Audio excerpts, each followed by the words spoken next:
What's good, guys? Welcome back to another episode of Ginger News. So this is a first in a long line of collaborations with Jedi to Jedi. So big, massive shout out to obviously Jedi to Jedi today. It's got a fantastic channel if you want to see loads of Star Wars sort of content and other related media like that. Go and check them out. And I'm going to stop talking for a second because this isn't just my video. So Jedi's Jedi, how are you anyway? Yeah, I'm good. First of many to be here, so it's good to see and welcome to your fan base from me. So hello there, I have to say. Has to be said. Has to be said. And onto that as well. Onto that, guys. All right, it's a very minor spoiler for episode 6 of Kenobi. When he finally said it, I was just like, "Oh, there we are." Yeah, it was. I must say, watching it because at the beginning they just go hello on one of the episodes, and I was like, "Oh, come on, the next where is it?" Every Star Wars fan was like, "Come on." Yeah. There's anything we wanted. They could have cut it then. It would be in the end of the. Yeah, I would have been done, but yeah. Well, I don't know. Maybe one day we'll get onto a conversation about that. But yeah, I was very happy with that series. So, anyways, today we're obviously here to do a review and a recap over Star Wars Episode 1. So, to commemorate that, I brought a Star Wars Episode 1 Series 2 8 widescreen trading card booster pack. This is over. I'm trying to think. When did Episode 1 come out? Now was it 1999? 1999, yeah. Okay, so this is over 2 decades old. In the final episode that we do, I will open this. So I'm hoping we pull something good.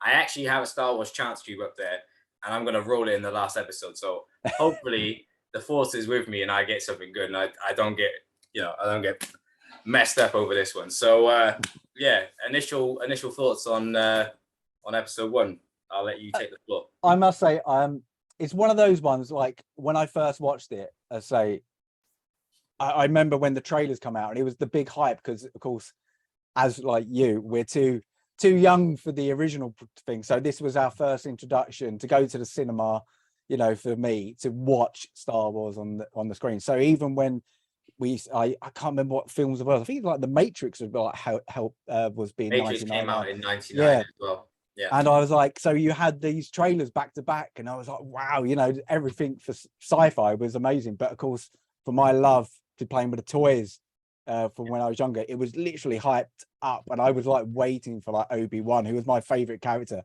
with the originals. Unpopular opinion, right? And now everyone's gonna slew me for this, and rightfully so. If you want to say what you want to say it in the comments down below. I love Jar Jar, probably because of my age at the time. I'm trying to think.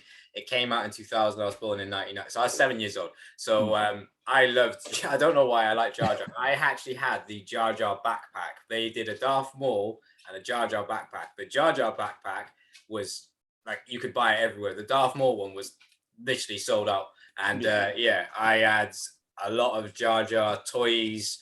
I remember they even did a Star Wars Hot Wheels series as well around the time of that film coming out, and I was vastly into that film.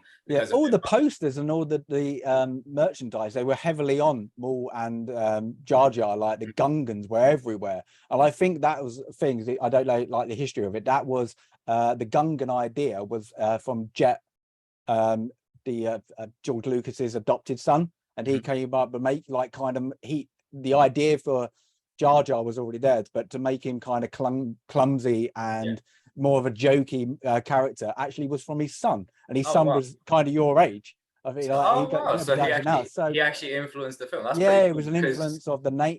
The name as well. I can't remember. That makes a lot of sense. How obviously it connected to a lot of kids around my age at that time, because if you think about it, he was highly advertised in the toys as well. The big sellers at the time was obviously Anakin, Obi-Wan, Qui-Gon.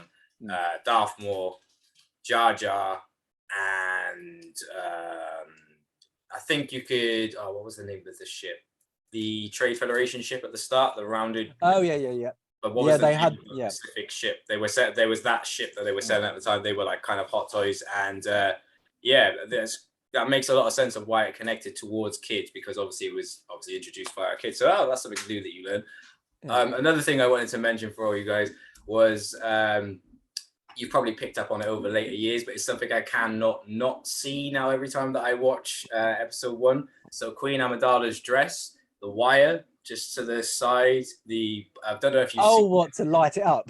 Yeah. So I watch a lot of like fact file videos and stuff, not just on Star Wars, but on several Yeah. different things. I'm a massive Star Wars head, but and that was one of the things that once knowing it, I couldn't not see it anymore. I was like, it doesn't take me out of the immersion, but I was just like, how did I not see that this whole time? And in my own head, I think I just visualized it to be a crack in the wall. I was like, that is a wire.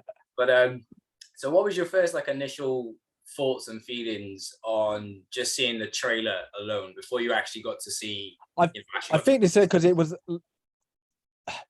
the first real Star Wars trailer, if that makes sense, because previously I suppose that the first Star Wars, as it was Star Wars before it came A New Hope, the trailer's awful.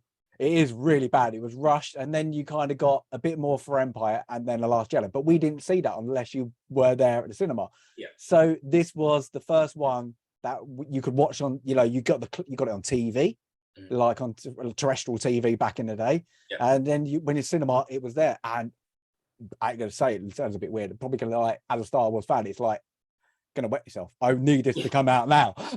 It's like, what is going on? And it was brilliant because it's not like trailers supposedly in the day like hide things. This had everything in it. It shows you straight away there's going to be Gungans, there's going to be droids, there's going to be a pod race, there's Anakin there, there's this new Sith Lord, looks absolutely amazing. It's, it was showing everything. And even to the point where they introduced that poster with Anakin and then the silhouette of Vader.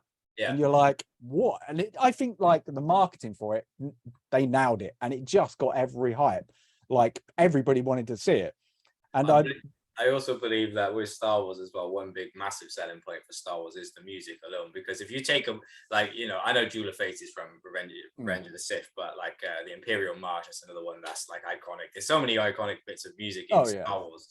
They have like the Emperor's music, so on and so forth, that John Williams and all the people that worked on the score for the actual music over all 9 films, it's just been so iconic. And also the visual shots of what they were doing with how they were filming and creating that movie, because at the time, as you were saying, back to when they first come out, obviously in 1999, and like promotion obviously would have been like 1999 to 2000. The only 2 things visually at that time that were like mind breaking in a sense for what you could see were the Matrix in the bullet time and what you could see with Star Wars. Because okay, if you go back and look at episode 1 now, CGI does look a little bit dated, but the scenes are believable. The acting is believable. Because one thing Ewan McGregor, I watched an interview with him recently, was saying when they filmed, all the Star Wars, the hardest thing at the start was they weren't acting to anything.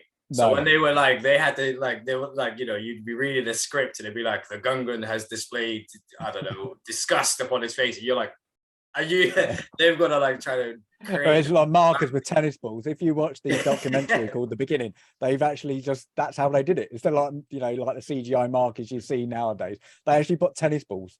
And I was like, that is brilliant. Just cut a tennis ball in half and that's it. Just spray paint it on the wall, make it green. That would do. It's brilliant. But it was, I must say, like going back to the music, I think that helped in the trailer because I think it starts off with like every generation has a legend, doesn't it? And it fades in with the fog of the Gungans, and then it kicks in with John Williams with the pod race kicks in. Like that, and I just remember that, and he was just like, "Whoa, you've got the Star Wars music." So I think that helps. But every time that it comes up with John Williams, you already know that you're in for a good ride. It's good.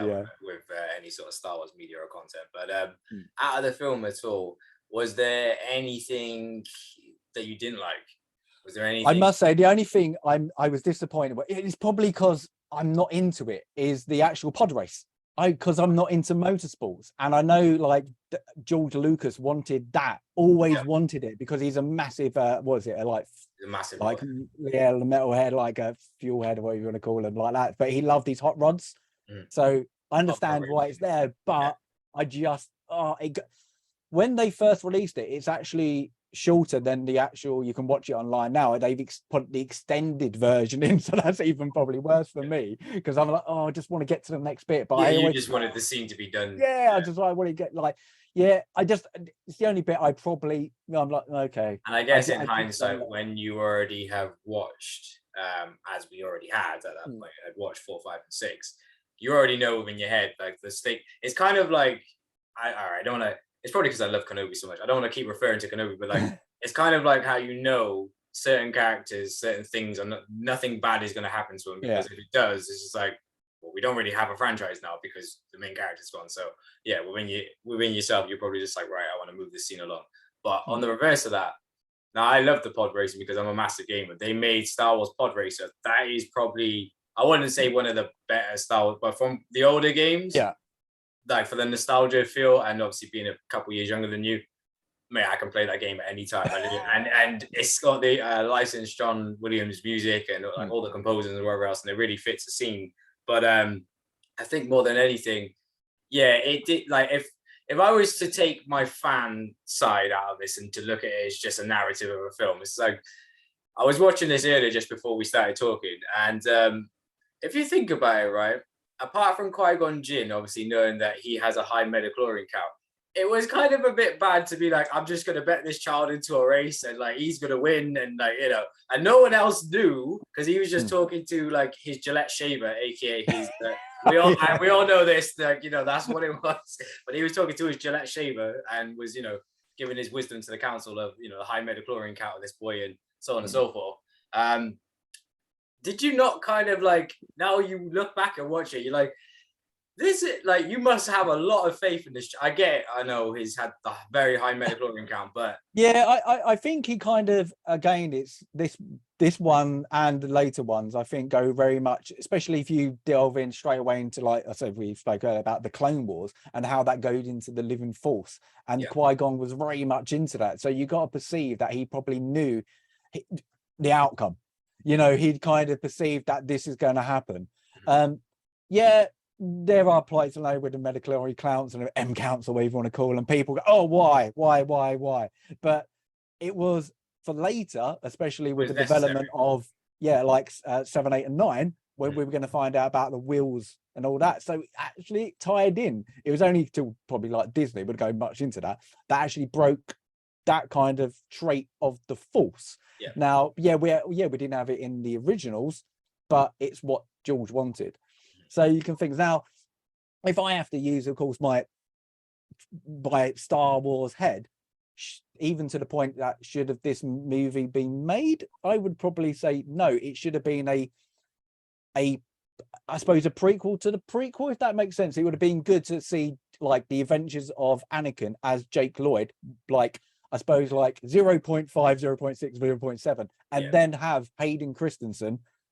I would like the Padawan, like as he was, come in and then have three. I did find it strange with obviously the change of the character, you know, from Attack of the Clones, but then I just took it for what it was, and kind of kept moving with the franchise. And I do agree with you that we should have had more of because one thing that I wanted to see in a different mind looking back at it, because as I said at the time as a kid, I didn't assess it how I do now. I would have liked to see, because I do believe all these pod races, and I said this earlier because I had a couple of friends around that, Anakin must have showed some sort of ability within the Force. How many near-death experiences did he have in pod racing? As much as you don't like pod racing, if you look at it as a whole, it's a very dangerous sport for a small child to be like, you know, look at he even says in it, he's the only human that can do it. Yeah. So there must be something, a trait into him that, you know, you must have a unique ability of flying to be able to do that, you know. And into episode 1 as well, he took down the whole gunship. He like, how I know it was like how it was filmed, it was made to seem as if it was some sort of hoax, and I get that, and maybe it was, but like, you managed to fly into their starship, take down the shield generator, fly away, and just be like, this is pod racing. It's like, there's a bit more to pod racing than this afoot, my friends. I think, like, I know a lot of people were, it's too kiddish, but it was supposed to be like it was supposed to be for your age group. Like, you're 7, you're watching yourself, and then when the next one comes up, you're growing with Anakin. I was just about to say that. This is why Harry Potter and Star Wars were 2 franchises for me, which were very easy and influential on me, because at the time I was their age. So when he was like, you know, when he went to being the age that he became, and the next age that he became, I was either that age or maybe like a year older. So it was very easy to be entwined into a storyline. Plus already 11, 4, 5, and 6. And now, because when I got to like episode 2, I understood Star Wars, I had delved into what is now considered to be legends. I had delved into loads of that sort of content, reading books and whatever else, and expanded upon the story. There was also a cartoon Clone Wars series on Cartoon Network. I don't know if you ever got to see that. Yeah, the micro one. Yeah, like they were like. Yeah, that expanded upon more of the media as well. Obviously, being a massive gamer as well, like that. Also, there were games that were considered to be canon because of the stories, like the Boba Fett game and so on and so forth. So yeah, it was very easy for me to just delve in and be involved in it, and that's why I think more than anything, you know, as much as I love the originals, one, 2, and 3, as you said, that I grew up with that series, so that series always holds a deep affinity to me. That's why when they made Clone Wars, you know, even Kenobi, because it still connects back to the prequel. Like anything that connects to prequels, I'm naturally just like, yeah, cool, I'm here for it. Like the new. I don't at the time, but like it was only later, I think, like you heard about the backlash, like, oh, we don't like it, it looks too modern. I loved it. I must say, when I think even to like afterwards, I went back to the cinema, and well, the cinema was full and it had people going back, and it was only the mainstream media saying, oh, it looks too modern, it looks like this, we don't like the Gungans. And I'm like, yeah, Jar Jar was stupid, and I'm not but he could have been portrayed a different way, and yeah, he probably doesn't fit the thing. Okay. But for the storyline, he actually molds the story. And on that point of you saying that, right? People would say, not now, because obviously how much he's an embedded character into Star Wars and the lore and everything. If you look at the portrayal of how Yoda was in 4, 5, and 6, okay, no, like when he's speaking wisdom, I understand, but when he's like, you know, at certain points of how he was made to be acted as a, puppeted, people would say, but then you're not looking at it for the face value of what it actually is and what was able to be used at that foreseeable moment in time. You know what I mean? Plus, Jar Jar, as you said, was influenced by his son, a child, for a childlike aspect of the film. It was made for people around. Well, no, it weren't made exactly for me, but it was made to be appreciated more so by children. And the thing is, anyway, what they already knew is who takes their children to the cinema? Their parents. And how old are their parents? The same age as the originals. So who else is going to be watching this? The family. So, you know, it's kind of... I always found, like, with Attack of the Clones, like, especially, they kind of write Jar Jar out of it, but he's still there in the kind of, he has his moments, doesn't he? The next thing, if you actually think about it. But he got kind of, because of the backlash, he got kind of written out. He was supposed to have a much more wider scope. Okay, you know what I know then. So you know that he was apparently considered to be Darth Jar Jar. And well, I also said this to many friends. It was funny how he ends up in the right place at the right time. He finds 2 Jedis. They're looking for, like, you know, they're on this quest. And then he ends up next to the Chancellor. He gives the power to the Supreme Chancellor. Come on, we all remember this scene. And then all of a sudden, he's just like, yep. And it's like, Jar Jar, you don't know. If that was ever planned by George, that would have been absolutely amazing. But I think that has turned into very much a fan want to be theory, because it would make makes sense. It does make sense. It would have been good, but yeah. They did have plans as well previously before that there wasn't actually going to be a Darth Maul character. It was going to be a female version of his race, and she was going to be a lot more brutal. Yeah. But if you ever watch the, it's quite good to see the, was it Doug Chang's artwork and like his team in the beginning documentary. It's like hours long, but it's a brilliant documentary. Everybody should go and watch it. But they show all the different versions of what Darth Maul was going to be, and it's literally like flowing hair at one point. Yeah, but I've seen a synopsis of face pictures of like how his face changes with the face paint and everything, and I think honestly, you know, there was some very truly terrifying versions of Darth Maul and the villain that was going to take place. Darth Maul is an iconic character, and I think it's that hands down. It's everybody loves him, and even when he got killed, like. Killed off, not killed off, away like that. It's one of those. Depends if you delve into Clone Wars, but yeah, if you delve into it. But when he died, you're like, oh, you know, I want him to be alive. No, because he was such a mysterious character, because he had hardly any lines. But when he just like came forward, you're like, whoa, what is this? Yeah. But just like to the right of you, the character Boba Fett, both of these characters considerably probably didn't say more than 25 words. And they became that iconic as villains and characters that for years, like, people wanted Darth Maul to either return. And the other thing that became iconic of Darth Maul is his lightsaber, because he was the only one to wield 2 blades. And then obviously, all right, I'm not going to ruin any other media that people may have not watched yet.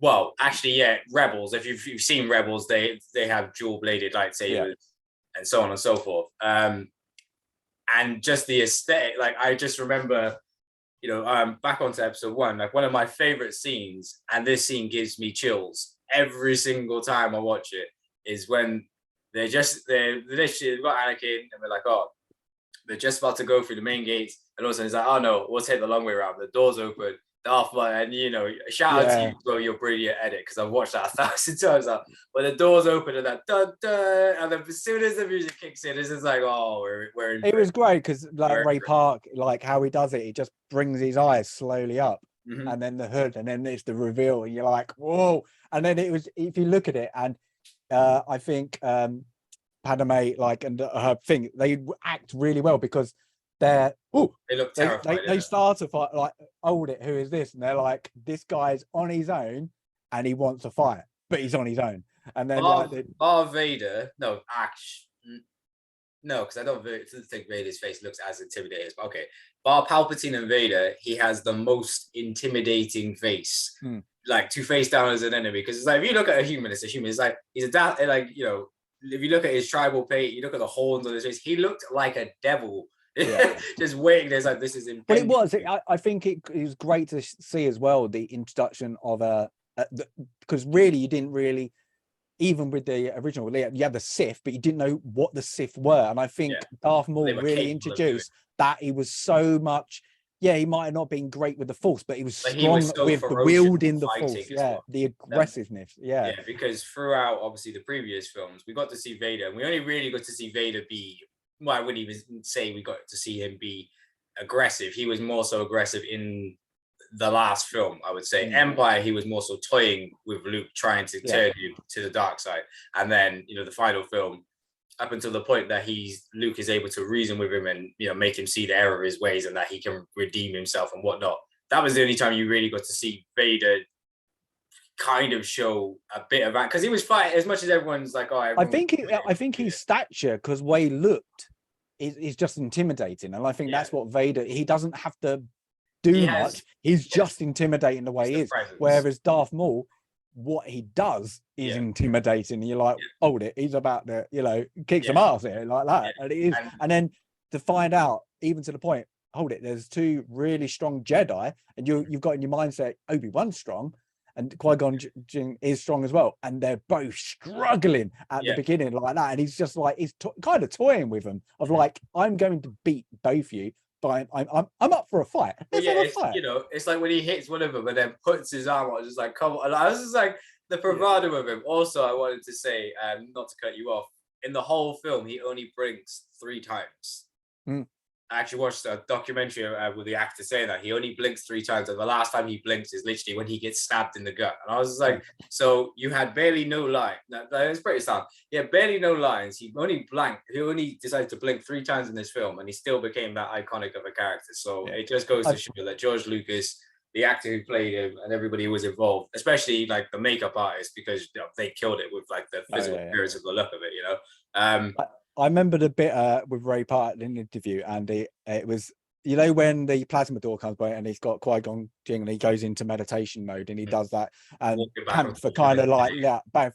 But the original scene, he was saying he originally wanted to make it more menacing. So what he did, apparently, he's got into like splits, like Van Damme splits in front of him, and was like that. Things like that. But they said it looks so stupid. Can you just like act like a panther? And then they realized, doing just that kind of walking back and forth. It was intimidating, because it literally, if you mirror the scene and you put them side to side of Qui-Gon, what Qui-Gon's doing, what Darth Maul doing, Qui-Gon is actually said, as you said, he's a person who truly was, I would say, one of the only Jedis who really, not like into legends or whatnot, but in canon, that really embodied the living Force and was of that sort. I think that's why everybody got drawn to Qui-Gon Jinn, and especially like at the time. He wasn't the best duelist. He was never the best duelist. He was one of the most insightful Jedis, not one of the most Force combatant Jedis. Like Liam Neeson at the time, he was known probably in UK cinema, like in this screen. He wasn't known to the point of but like, he wasn't in the world. It.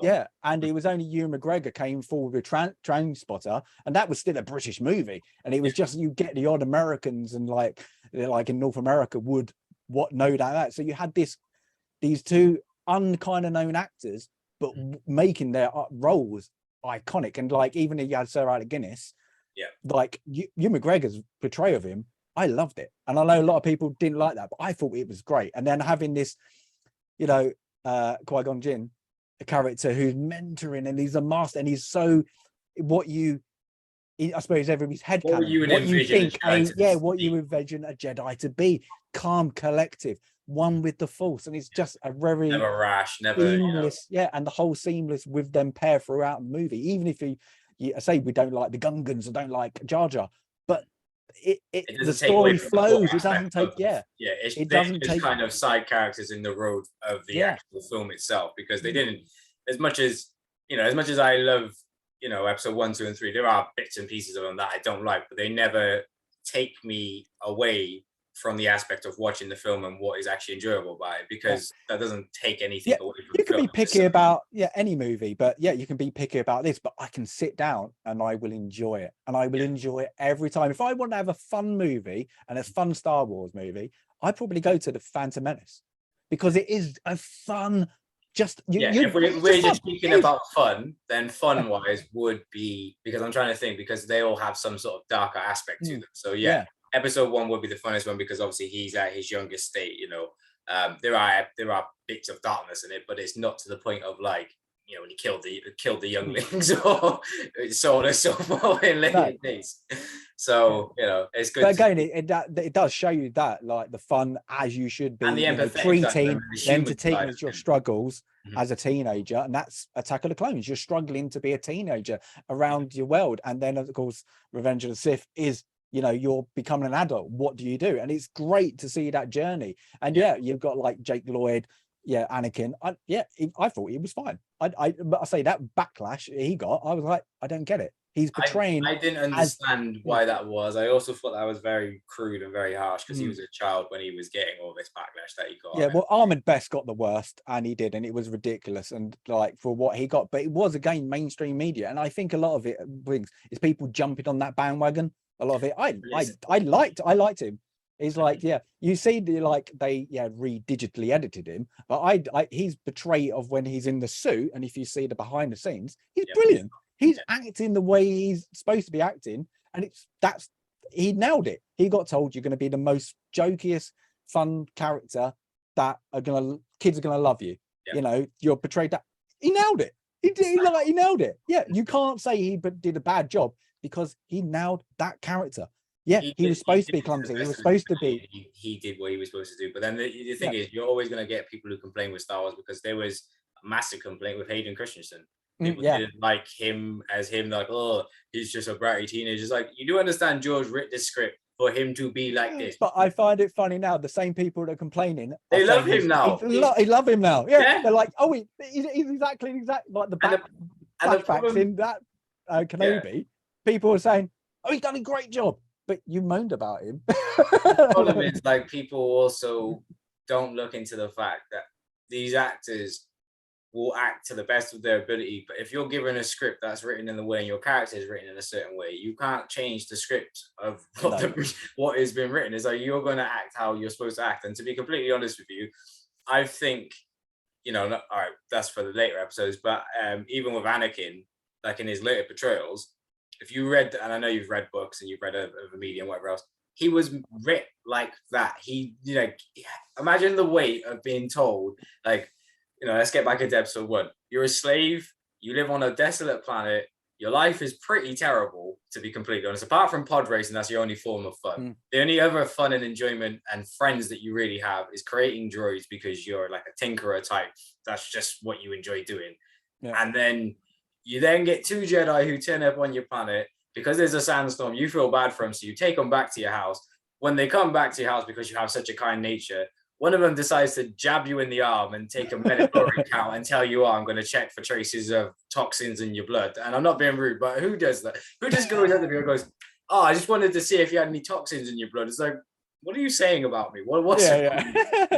it's like, I'm 7 years old, but and then to be, you know, told you're a Jedi, taken out of captivity, whisked away to this different outworldly life, the point where you've never, you know, you've never been able to, you know, you've never seen the stars, or you've always dreamt of this sort of life. I think things like how all that pressure and everything was on him, and how he was written to be, obviously in canon and in Legends, he did the best job he possibly could, and I couldn't ask anything more for him. I think he's a fantastic actor, and if anything, you know, I don't think anybody could have played that. I can't think of anybody in my own mind, regardless of being a Star Wars fan, that could have portrayed Anakin as Anakin. No, I think when like Jake Lloyd, well, he must have been 10 or 11 at least when he did it, and I was he's on a blue screen as well. It's his first main acting job, and he's got as you say, he's acting most of the time to nothing. Yeah, his main character is a child. Is Watto. Watto isn't there. You know what must have been crazy for them as well, now that you say that? So their first initial reaction to watching it, because obviously everybody who's involved gets to see the film before the film comes out, because they have their edits and whatever else. And I know like everybody in the film crew will obviously sit either in a cinema or some sort of theater type and watch the film. Could you imagine what that must have been like for Jake Lloyd as a child, being told like, oh yeah, this is a Gungan, and this is, you know, this is this, and this, that's a droideka, and that's a B2 battle droid, and that's this, and that, and he's just like, yeah. I mean, he's like, oh my God, like, whatever, what am I like in? a lot of people when he's in the Naboo fighter, and he's doing all that. I'm like, well, what else is he gonna do? The physics of it, he shouldn't be moving like that because he's in space. But he's being told you're on a platform, and there's a ship in front of you. Now fire. As a kid, as now at my age, I'm still gonna be doing this. You're like, exactly. You're gonna be trying to, you know, you've got to envision that you're in a Naboo starfighter, and that's exactly what you're doing. So at the end of the day, they have to do the best. And then they go like, what is a starfighter? What is this? You know, like what is portrayed? What am I looking at? You know, it'd be digital. And to think the whole fight of the Gungans was CGI. Yeah. Because, you know, apart from the guy who obviously portrayed Jar Jar, and obviously I think that whole scene is CGI because there's not any close-up acting shots of Jar Jar, I don't think, in that bit. No, because when they get into the altercation and he takes down the droid tank with one of the what's it called? What are they called? Gungan bombers? Yeah, bomber. What are they called? Bombardiers or something? He said he throws in the it's because they talk in that miso. The boomers. That's it. He's like miso for the boomers. Yeah, but anyways. But I must say, like, if you actually go through like how they betrayed the Gungans, that wouldn't be done today. There would be a no because it is kind of, he's being quite racist, like that. No, it's not a culture appropriation. Like people, you're like, hold it, and it is like people have gone for it in the past. Of like, you've got the like the Trade Federation of blatantly the Chinese, and it's like all these different races, and you're like, hold it, what are you doing here, George? But at the time, it's only later on you identify it. But when you watch it, you don't have a care, and I think that's what kind of works. George didn't mean it to be anything but fun. He just wanted different sets, different races, and they're all aliens, and we don't really care. But and people went into it. That film was that fun because now I go back and I've watched episode 1 probably over 300 times in my lifetime, but now I go back and watch it. The amount of politics that was actually in the film of like the Trade Federation and them breaking treaties and then trying to obviously get, you know, trying to force Queen Amidala to sign their treaty and whatever else. And I didn't even acknowledge any of that as a kid. I literally was just focused on Anakin, the Force, Darth Maul, Qui-Gon, Obi-Wan, and Jar Jar. That were literally my main points of interest. So that was going on in the background. And I'll be honest, it sounds stupid. I was surprised in episode 3 when I found out that it was the Chancellor. Now I go back and watch it. I literally watched it 20 minutes before we started talking. It's so funny that it's not, wow, I'm not going to say it's funny. It's not a funny scene. The scene when Qui-Gon's obviously being buried, they then say there's always two. Oh, and it pans. And a master. And it just goes, and he's just there, just like, and he gives this very, very small little grin while he's just like, and he's the only person who is dressed in the attire of what a Sith would wear. Yeah, he's like, yes, I'm incognito, you know. But I know people didn't realise I was young. Turned into Vader, and it was a big. No, Whoa, I didn't know because I thought they were different. I thought it was different. It's only when I got to the second film and I watched back over the film, I was like, Anakin Skywalker. I was like, so that's, and I was like, and when it happened, I was like, oh my god! And then he's like, did I ever tell you the tale of Darth Vader? So I was like, it was you the whole time. Yeah. So, but I think that's what you see. This like again, like that whole betrayal of, you know, this kid is gonna be Vader. And then that's always like, for me, that was going to be like, oh, this. It was harrowing though, because now I watch it, I love the first episode, I love the second episode. Now, episode 3 is one of my favorite. Well, I will say out of 1, 2, and 3 is my favorite. I would say it goes 3, 1, and then 2. As much as I love 2 as a battle, 2 is a good film, but 1 for me takes the place of where 2 would be, just because it's more pinnacle. Whereas 2 is a great film, and we do find out a lot, but it felt more like a war film. Because when I was watching that, there's so many points where you can go back. It's like we're always in a battle. We're always, you know. Which I have to agree. That would be for the prequels. Yeah, that would be my kind of scoring as well. So, I always put it up there. Yeah, so that's always how I've kind of assessed them films. But if anything, you know, watching him obviously turn into Vader over the time, now knowing like in later years, it's always harrowing when I get into episode 3, because I get halfway through episode 3 and I'm just like, I don't want to see you turn, but you're going to anyway. And then I'm just like, right, fine. Now I gotta watch other Star Wars media where you haven't turned yet. You know, that's why I love Clone Wars so much, to be honest. Clone Wars fills the gap in episode 2, which left so many questions. And it was also very clever how in Clone Wars, Grievous never got to meet Darth Vader, because Darth Vader was kind of like, Darth Vader never got to meet Anakin, because he was kind of the predecessor of what Darth Vader became. Yeah. Because if you look at Darth Maul is like the ferocious side of Darth Vader. If you look at Grievous, he's like the mechanical side of Darth Vader. I wouldn't know what Dooku would be, but I get my metaphor. but it all kind of like, it all goes kind of like sides and facades of what like Vader is, and then obviously we've got Vader as, you know, what he initially became. But could you give that film a rating out of 1 to 10? If I go for plot, it goes probably a 5 out of 10. But for me, it's definitely like I'm going to go 7.5 out of 10, just because I love it. And I do just go back and I love it. So I'm going to give it 7.5. It's not a great movie, but for what a Star Wars movie should be, it's there. It is what takes you to a galaxy far, far away. And it does. It nails it. All right. About yourself. Me personally, I would probably give it, I don't want to be jaded because of nostalgia, because I grew up with it, and it's not the best Star Wars film, to be completely honest, if we look at plot and pacing.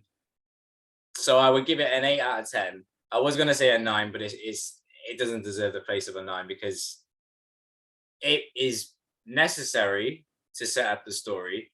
You know, the initial film itself has a good pace to it. There are certain bits that felt a bit not needed more than anything. But as a whole, that film, not just nostalgia wise, but as you said, it's fun. The pace is easy to follow along by. The plot and the storyline of it itself is needed. And more than anything, it sets up a world and a universe that is then to come. So I'd have to give it an 8, just purely for the fact of it's one of my, if I was to rank the Star Wars films, it's in my top. No, it's not in my top 3. It's in my top 5. It's in my top 5. I can't say it's in my top 3 because we have originals, and certain originals too special. But yeah, it would always sit there. The whole pacing of the movie, you can lose yourself in this movie. There's not a part you can't lose yourself into it, and I think that's what, you know, it makes it very good, a good show too. Right, 100%. So guys, we've got 1 minute left in this, so we're going to come back for part 2, because I feel like we've not finished this conversation at this current Indeed. So yes, we will see you guys in the flip side over on part 2. Big shout out to Jedi, and yeah, we will catch up with you guys in a second. Let me